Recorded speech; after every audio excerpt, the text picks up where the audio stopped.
Le Tchad et la République centrafricaine consolident leur coopération en matière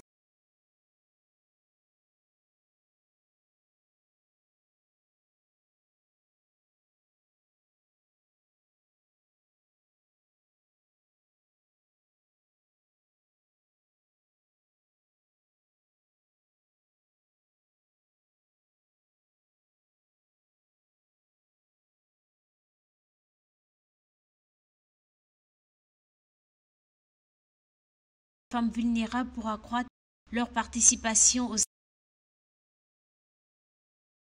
Selon les données provisoires du 11 mars 2024 de la Banque centrale,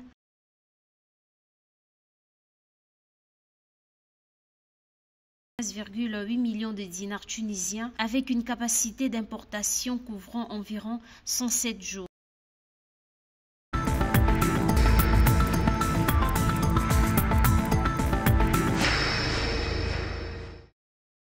Le Tchad et la RCA renforcent leur coopération économique et financière en vue de faciliter les échanges commerciaux entre les deux pays.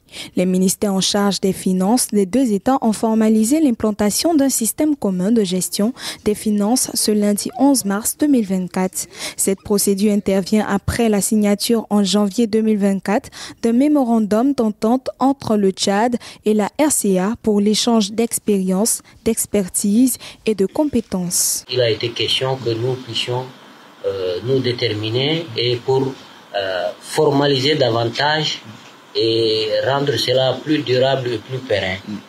Nous avons deux ministères qui, sur beaucoup d'aspects, travaillent sur des textes qui sont similaires, que ce soit les directives CEMAC, que ce soit les règles en matière de comptabilité, de finances publiques.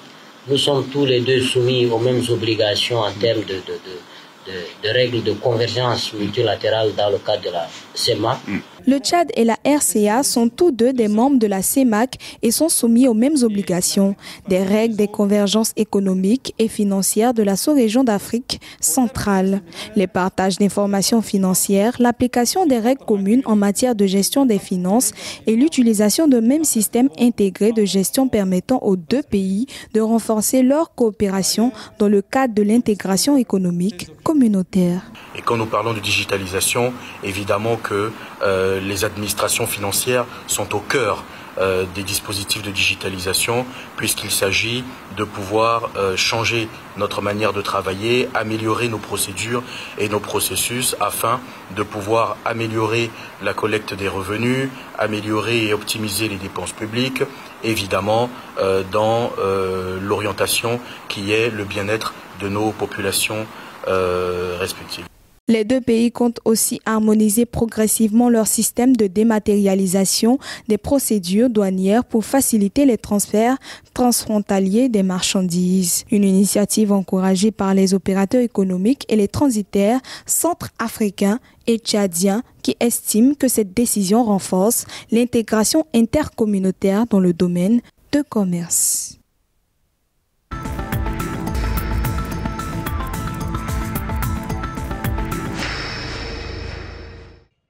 600 millions de francs CFA ont été injectés par la Banque africaine de développement BAD pour l'autonomisation de plus de 13 500 femmes en situation de vulnérabilité au Togo.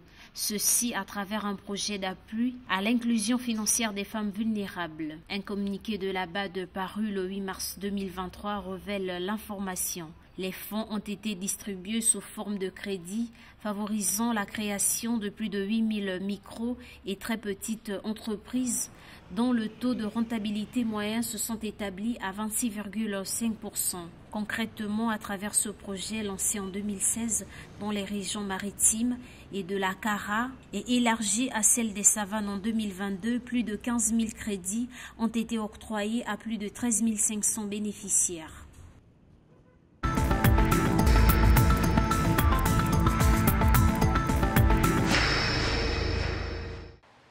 Les réserves en devises de la Banque centrale de Tunisie ont atteint un niveau record en 2024. Indicateur vital pour l'économie tunisienne, les réserves en devises détenues par la Banque centrale de Tunisie se sont élevées à 23 593,8 millions de dinars tunisiens avec une capacité d'importation couvrant environ 107 jours. Comparativement à la journée précédente, cela représente une légère augmentation de 7,6 millions de dinars.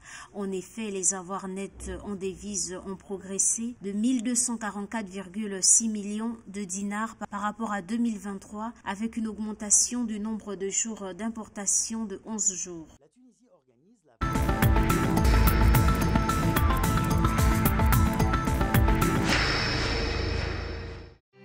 Le Gabon, à travers son trésor public, recherche sur le marché financier de la Communauté économique des États de l'Afrique centrale, CEMAC, un emprunt obligataire à hauteur de 150 milliards de francs CFA. Cette opération, dont la période de souscription s'étend du 5 au 29 mars 2024, est divisée en 3 tranches avec 3 taux d'intérêt proposés aux investisseurs, soit 25 milliards de francs CFA pour la première tranche rémunérée à hauteur de 6% pour une maturité de 3 ans, 75 milliards de francs CFA pour la deuxième tranche qui est rémunérée à 6,5% pour une maturité de 5 ans et enfin 50 milliards de francs CFA pour la tranche troisième rémunérée à 7,5% avec une maturité de 7 ans.